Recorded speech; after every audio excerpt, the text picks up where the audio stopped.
gamers, and tonight we are going to be reading about The Binding of Isaac. The Binding of Isaac is a roguelike video game designed by independent developers Edmund McMillan and Florian Himsel.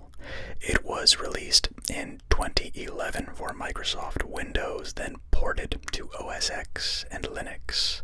The game's title and plot are inspired by the biblical story of the binding of Isaac. In the game, Isaac's mother receives a message from God demanding the life of her son as proof of her faith, and Isaac, fearing for his life, flees into the monster-filled basement of their home where he must fight to survive. Players control Isaac or one of 7 other unlockable characters through a procedurally generated dungeon in a roguelike manner, fashioned after those of The Legend of Zelda, defeating monsters in real-time combat while collecting items and power-ups to defeat bosses and eventually Isaac's mother. The game was the result of a week-long jam between McMillan and Himsel to develop a The Legend of Zelda-inspired roguelike that allowed McMillan to showcase his feelings about both positive and negative aspects of religion that he had come to discover from conflicts between his Catholic and born-again Christian family members while growing up. McMillan had considered the title a risk, but one he could take after the financial success of Super Meat Boy and release it without much fanfare to Steam in September 2011. Not expecting many sales, the game soon gained popularity partially as a result of various Let's Play videos showcasing the title. McMillan and Himsel released an expansion, Wrath of the Lamb, in May 2012, but were limited from further expansion due to limitations with the Flash platform. They had started working with Nintendo in 2012 to release a 3DS version, but Nintendo later backed out of the deal, citing controversy over the game's religious themes. Developer Nicholas worked with McMillan in 2014 to complete a remake of the game The Binding of Isaac Rebirth, bringing additional features that McMillan had planned that exceeded Flash's limitation, as well as to improve the game's graphics and enable ports for other systems beyond personal computers, including PlayStation 4 and Vita, Xbox One, Wii U, Nintendo 3DS, and the Nintendo Switch.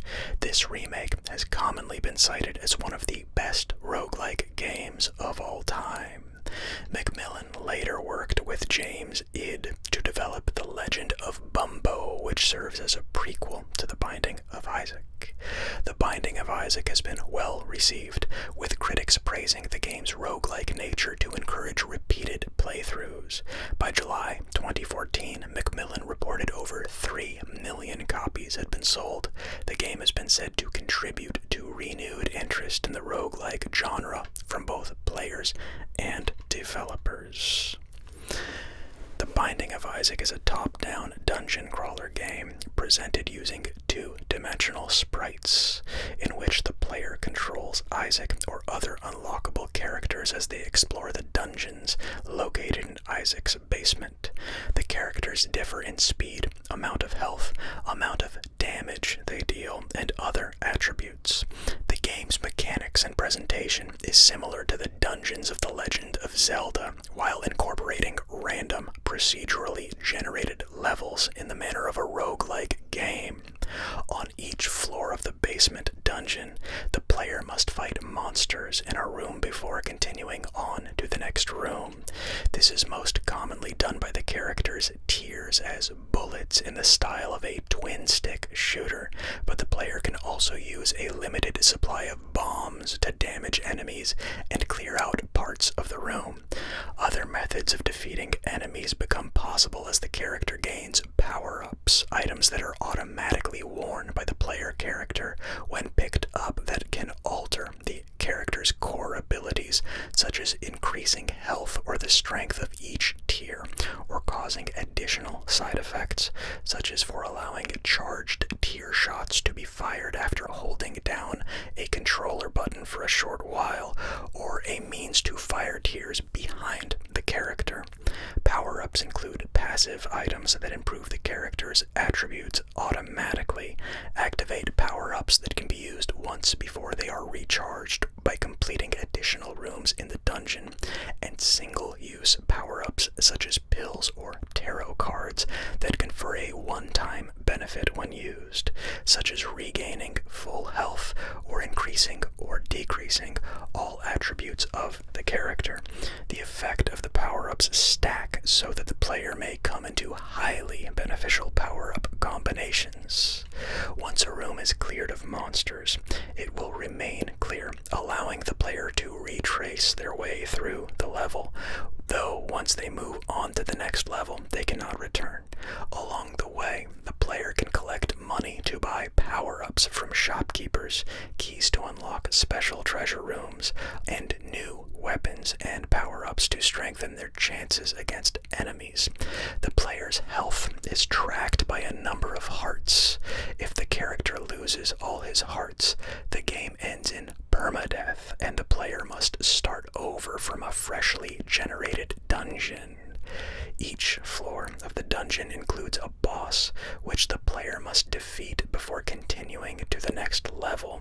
On the 6th of 8 floors, the player fights Isaac's mother. After defeating her, Isaac crawls into her womb. Later levels are significantly harder, culminating in a fight against the heart of Isaac's mother on the 8th floor. An optional 9th floor, Sheol, contains the boss Satan. Winning the game with certain characters or by certain conditions unlocks new power-ups that might appear in the dungeon, or the ability to use one of the other characters. The game tracks the various power-ups that the player has found over time, which can be reviewed from the game's menus.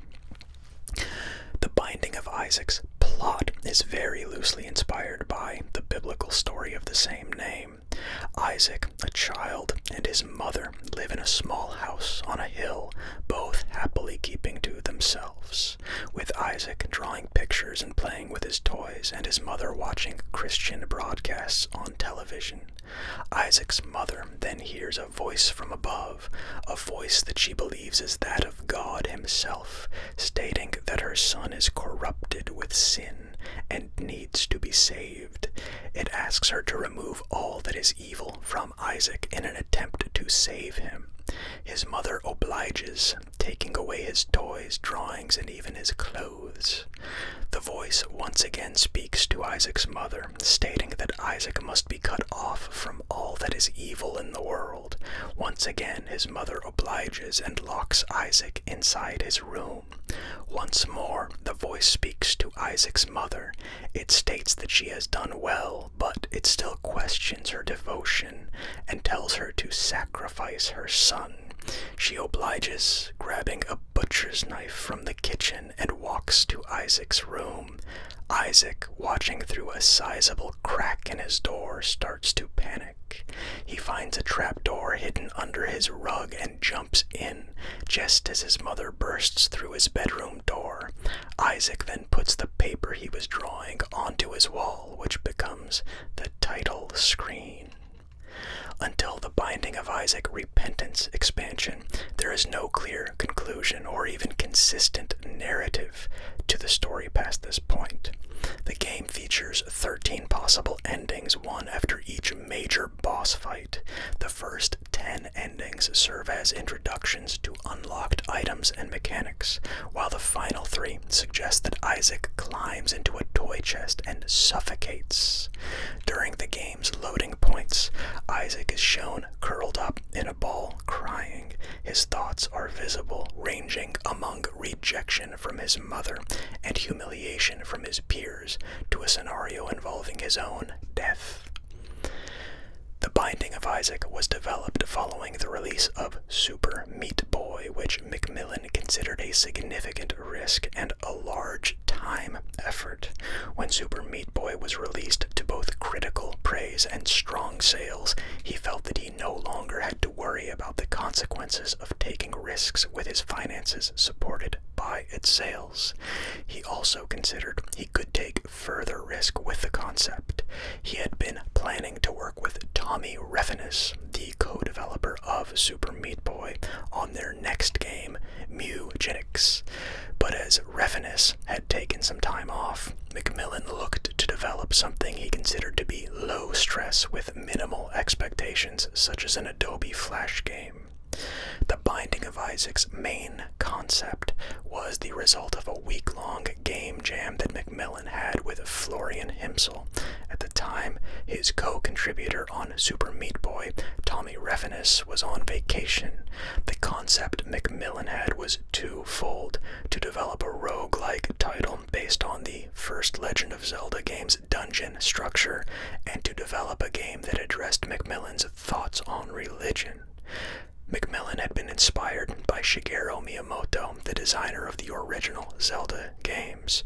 Macmillan saw the potential of the procedural generation aspect of roguelikes, including in Spelunky and desktop dungeons, and considered that working on procedural generation would help toward development of his planned game, Mewgenics.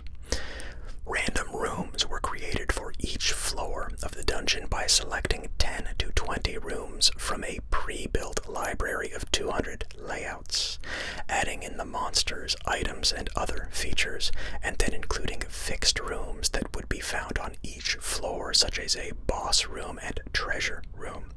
In expanding the gameplay, Macmillan used the structure of Zelda's dungeons to design how the player would progress through the game. In a typical Zelda dungeon, according to Macmillan, the player acquires a new item that helps them progress farther in the game. He took the same inspiration to assure that each level in Isaac included at least one item and one bonus item on defeating the boss that would boost the character's attributes. Macmillan also wanted to encourage players to experiment to learn how things work within Isaac, mirroring how Miyamoto had done with the original Zelda game. He designed the level progression to become more difficult with the player's progression in the game, as well as additional content that became available after beating the game as to make it feel like the game was long. Macmillan designed 4 of these selectable characters based on the main classes of Dungeons and Dragons: Fighter, Thief, Cleric, and Wizard. On the story side, Macmillan explained that the religious tone is based on his own experiences with his family, split between Catholics and born-again Christians. Macmillan noted that while both sides, born out of faith from the same Bible, their attitudes were different. He found some of the Catholic rituals his family performed inspiring, while other beliefs they had were condemning of several pastimes Macmillan had participated in, like Dungeons and Dragons. He took inspiration from that duality to create Isaac's narrative, showing how religion can both instill harmful feelings while also bringing about dark creativity. Macmillan also considered the scare tactics used by the Christian right to condemn popular media of the 1980s, such as heavy metal and video games. Macmillan noted how many of the propaganda films from this period featured satanic cults that would sacrifice children, and he noted how many biblical stories mirrored these concepts, subsequently building the story around that. He also stated that he also tended to like really weird stuff relating to toilet humor and similar types of off-color humor that did not sit well with his family and which he had explored in previous games before Super Meat Boy. While Super Meat Boy helped to make his reputation, including being one of the featured developers in indie game The Movie, he felt it was a safe game considering his preferred type of humor and used Isaac to return to this form, considering that the game could easily be career suicide, but would make a statement about what he really wanted to do. The Binding of Isaac began as a game jam between Macmillan and Florian Himsel, with within weeks, they had a working game written in Adobe Flash's ActionScript 2. The two agreed to complete it out as a game they could release on Steam, though with no expectations of sales. Completion of the game from the prototype to the finished state took about 3 months with part-time development. During this time, they discovered there were several limitations on the size and scope of both Flash and ActionScript that limited how much they could do with the game, but continued to use the tools as to release the title. McMillan said that because they were not worried about sales, they were able to work with Valve to release the game without fears of censorship or having to seek an ESRB rating. Releasing through Steam also enabled them to update the game freely several times on its initial release, an aspect that they could not do with other consoles without significant cost to themselves. They did release without significant end-user testing, as it would have taken several hundreds of users to go through all the various combinations of items that a player could collect, and McMillan recognized they had released the title with their buyers being playtesters for them.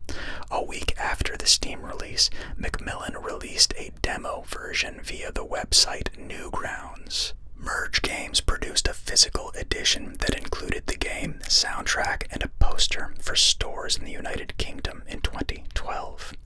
AS2 was a very outdated program at the time and caused many low-end PCs and even high-end PCs to encounter slowdown at times.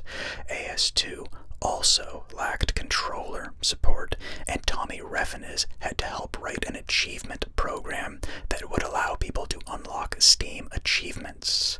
McMillan later stated that he would not have made it in Flash at all if he had known anyone would actually care about Isaac. Danny Baranowski, the game's composer and who previously worked with McMillan on Super Meat Boy, was involved early on with the project shortly after the completion of the first prototype. McMillan and Baranowski worked back and forth, with McMillan providing artwork from the game and allowing Baranowski to develop the musical themes based on that. This would often lead to McMillan creating more art to support the music as it progressed.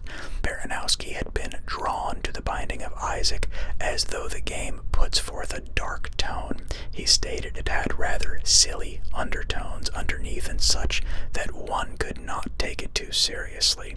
Some of the songs were inspired by classical choral music, but modified to fit the theme of the game.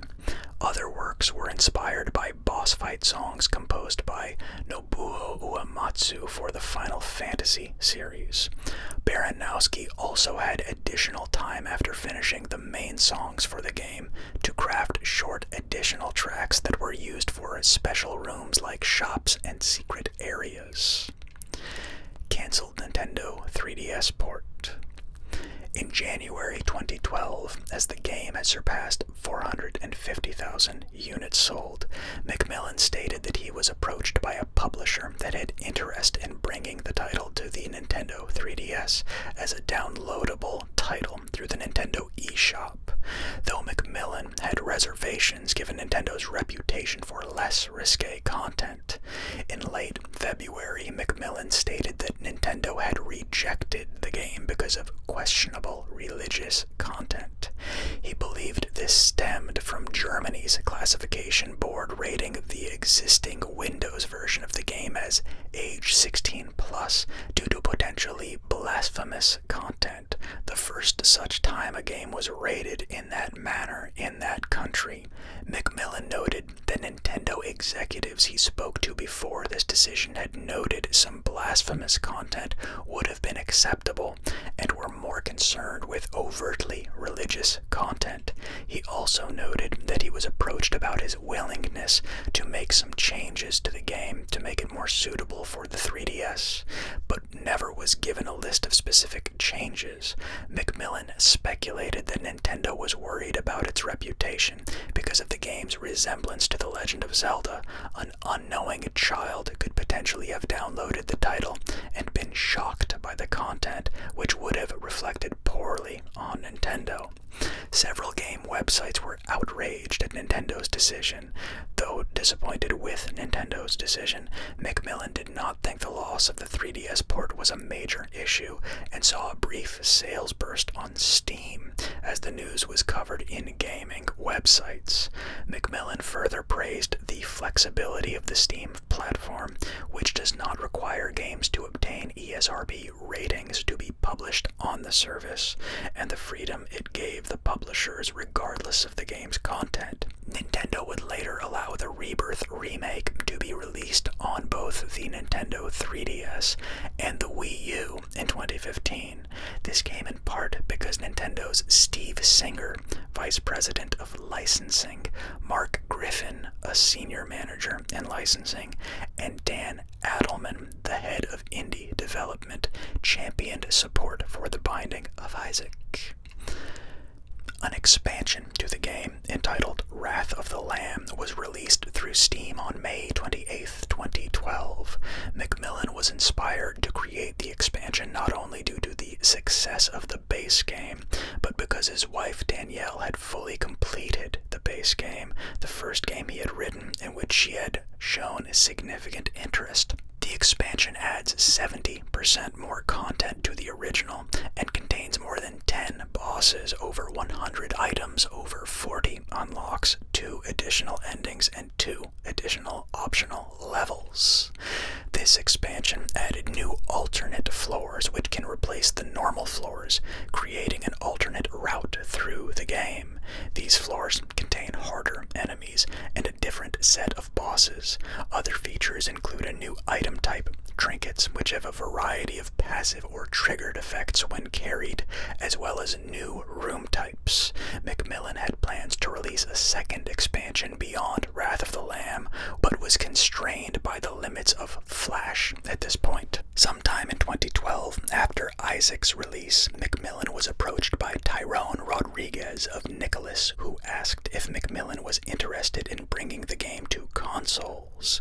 McMillan was interested, but insisted that they would have to reprogram the game to get around the limitations of Flash and to include Wrath of the Lamb and the second planned expansion, remaking the game's graphics in 16-bit instead of vector-based Flash graphics. Further, McMillan had wanted nothing to do with the business aspects of the game, having recounted the difficulties he had in handling this for Super Meat Boy. Nicholas agreed to these and began working in 2012 on what would become The Binding of Isaac Rebirth, an improved version of the title.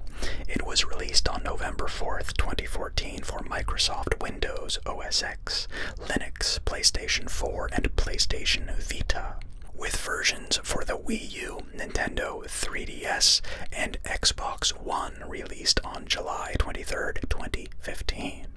The game introduced numerous new playable characters, items, enemies, bosses, challenges, and room layout seeds for floors. A content pack entitled Afterbirth was released for Rebirth starting October 2015, adding new alternate chapters, characters, and items, as well as wave-based greed mode. A second update, Afterbirth Plus, added further additional content and support for user-created modifications, and was released on January 3rd, 2017. A third and final update, Repentance, added a lot of new content and bug fixes, including most of the content from Antibirth, one of the biggest fan-made expansions, such as a new alternate path through the whole game, as well as numerous character variations and new final bosses. This expansion was released on March 31st, 2021. McMillan collaborated with James Id to develop The Legend of Bumbo, which was released on November 12, 2019, for Windows and later for iOS and Switch. Bumbo is described as a prequel to Isaac, and Isaac and Gish appear as characters in the game. Isaac also appears as a playable character in the fighting game Blade Strangers and the puzzle game Crystal Crisis. On June 27, 2018, McMillan announced and later released a card game adaptation in cooperation with Studio 71 titled The Binding of Isaac: Four Souls. The Binding of Isaac received generally favorable reviews from game critics. On Metacritic, the game has an average of 84 out of 100 based on 30 reviews. The Binding of Isaac has been received by reviewers as a game with high replayability, with the extensive range and combinations of power-ups that the player can encounter during a run-through, while providing an accessible Zelda-inspired framework that most video game players would recognize and easily come to understand. John Teddy for Eurogamer praised the game for its replayability through the randomization aspects, calling it the most accessible exploration of the roguelike idea that he'd seen. Edges similarly commented on the lure to replay the game due to its short playthrough time, calling it an imaginative and quick-witted arcade experience that manages to be both depraved and strangely sweet by turn. GameSpot's Maxwell McGee stated that the game smartly has removed extraneous features such that what remains is a tightly focused game that continues to feel fresh even after multiple completions. Though the game is considered to be accessible to new players, reviewers found the game to be a difficult challenge, often set by the randomness of what power-ups the player happened to acquire during a single run. Writers for the AV Club rated the game an A on a grading scale and favorably compared the title to Macmillan's Super Meat Boy, requiring the player to have masochistic patience in the face of terrible odds. This difficulty was considered mitigated by the large number of possible power-ups that the game offers. Most would not be seen by players until they have replayed the game many times. McGee noted that while players can review what items they have discovered prior to a run-through, this feature does not explain what each item does, leaving the effect to be determined by the player while in-game. Game Informer's Adam Beesener noted that while The Binding of Isaac had a number of software bugs on release that may briefly detract from the experience, Macmillan's vision shines through in the game's playability, art style, and story. Niley Johnson for IGN found that some players may be put off by the game's crudeness, but otherwise it's totally random, creative, and brutally unforgiving. Similarly, Nathan Mounier for GameSpy noted the game had some shock value that one must work past, but otherwise was imaginative and utterly absorbing. Alternatively, Jordan DeVore for Destructoid considered the visual style of the game one of its biggest selling points, following from Macmillan's past style of dark comedy from Super Meat Boy. Baranowski's soundtrack was found by reviewers to well suit the themes of the game and used appropriately to avoid extensive repetition during a playthrough. Kirk Hamilton of Kotaku called the soundtrack as the combination of several genres and the musical styles of Danny Elfman, Muse, and Final Fantasy that created something dark and unique. The Binding of Isaac was nominated in the Best Independent Game category at the 2011 Spike Video Game Awards, but lost to Minecraft. Macmillan had only expected the game to sell a few hundred copies when he released it on Steam. For the first few months of its release, sales were roughly a few hundred per day, but shortly thereafter, Macmillan found sales suddenly were boosted, a fact he attributed to numerous Let's Play videos that had been published by players to showcase the game and drove sales. This popularity also drew interest by players that wanted to create custom mods for the game, which would become a factor in the design of the sequel to better support modding. By November 2012, the game sold over 1 million copies, with at least 1/4 of those having purchased the Wrath of the Lamb extension. As of July 2014, the game has sold over 3 million copies. By July 2015, following the release of Rebirth, the combined games had over 5 million units sold. The Binding of Isaac is said to be a contributing factor towards the growth of the roguelike genre since around 2010, with its success paving the way for later games that used the roguelike formula, such as FTL, Faster Than Light, and Don't Starve.